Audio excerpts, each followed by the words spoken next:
திருவண்ணாமலை அடுத்த எடப்பாளையம் ஊராட்சிக்குட்பட்ட செல்லியம்மன் நகர் பகுதியில் உள்ள வீடுகளுக்குள் மழைநீருடன் கால்வாய் நீரும் புகுந்ததால் பொதுமக்கள் சிரமத்திற்கு உள்ளாகி வருகின்றனர். கூடுதல் தகவல்களை செய்தியாளர் ஐயப்பன் வழங்க கேட்கலாம். ஐயப்பன், தற்போது அந்த பகுதியில் உள்ள நிலவரம் குறித்த விவரங்களை பகிர்ந்துக்கங்க.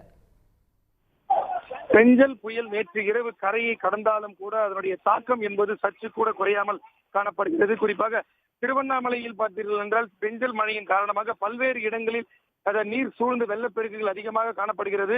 அதாவது திருவண்ணாமலை மாநகராட்சிக்கு உட்பட்ட பகுதியாக கருதக்கூடியது இந்த செல்லியம்மன் எடப்பாளையம் பஞ்சாயத்திற்கு உட்பட்டு இருக்கிறது. அந்த செல்லியம்மன் நகர் தற்பொழுது திருவண்ணாமலை மாநகராட்சியாக தரம் உயர்த்தப்பட்டுள்ளது.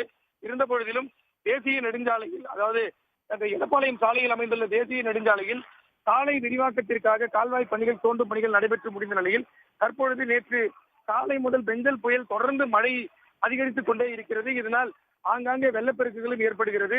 இந்த சூழ்நிலையில் அந்த செல்லியம்மன் நகர் குடியிருப்பு பகுதியில் சுமார் 30க்கும் மேற்பட்டோர் வசித்து வருகிறார்கள்.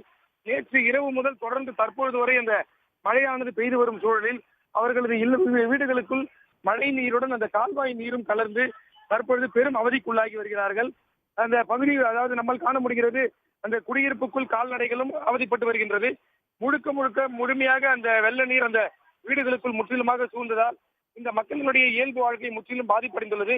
இது குறித்து அதிகாரிகளிடம் தகவல் கூறியதாகவும் அதிகாரிகள் உடனடியாக வருகிறேன் என்று கூறியதின் அடிப்படையில் தற்பொழுது பொதுமக்கள் இருந்தாலும் கூட இந்த திருவண்ணாமலை திருக்கோவில் தேசிய நெடுஞ்சாலையை மறித்து அந்த பொதுமக்கள் தங்கள் பகுதிகளில் உள்ள அந்த கால்வாய் நீருடன் கலந்து வரும் நீரை அகற்ற வேண்டும் என கோரிக்கையை வலியுறுத்தி தற்பொழுது சாலை மறியல் போராட்டத்தில் ஈடுபட்டு வருவதால் அந்த பகுதியில் போக்குவரத்து பாதிப்பும் ஏற்பட்டுள்ளது.